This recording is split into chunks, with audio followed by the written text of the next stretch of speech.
সারা শহরটাকে একটু সুন্দরভাবে, এখানে যারা পাশে থাকেন, যাদের জায়গা পড়েছে, তারা আমাদের আলোচনা করে আমরা অনেককে পুনর্বাসন দিয়েছি এবং কোনো আতঙ্ক হওয়ার কিছু নেই। উন্নয়ন করব, কিন্তু মানুষকে বিব্রত করে বা মানুষের ক্ষতি হোক সেই উন্নয়ন আমরা চাই না। আমাদের সরকার এই পথে, যেটা সিপিএম করতো, যেটা মানিক সরকাররা করতো, জিতবাবুরা করতেন, এই কারণে মানুষ তাদেরকে প্রত্যাখ্যান করেছেন। এই কাজ তারা করতে পারেনি। 2016-তে স্মার্ট সিটি প্রকল্প এসেছিল, তখন সিপিএম বামফ্রন্ট সরকার ছিল, পৌর নিগম ছিল সিপিএম এর, কিন্তু তারা কাজগুলি করেনি, কারণ তারা ভালো কাজ করতে চান না।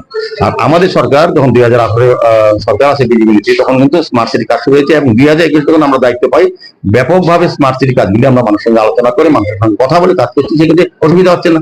যারা পাড়ায় আছে, যেগুলি ঘর বাড়ি ঘর পড়ছে, তাদের পুনর্বাসনের ব্যবস্থা করা হচ্ছে এবং সরকারি জায়গা যেগুলি আছে এগুলো আমরা নিয়েই কাজ করছি। আমরা চাইছি যতটা পার মানুষের ক্ষতি না হয় সেভাবে করে শহর উন্নয়ন করা।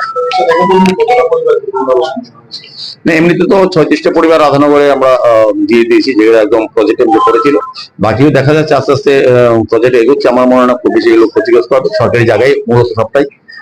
তারপর আমরা যেহেতু গরিব অংশের মানুষ বসবাস করছেন, তাদেরকে আমরা বিকল্প অর্থ, বিকল্প প্রজেক্টে রেখে ব্যবস্থা করছি। কোনো আতঙ্কের কিছু নেই।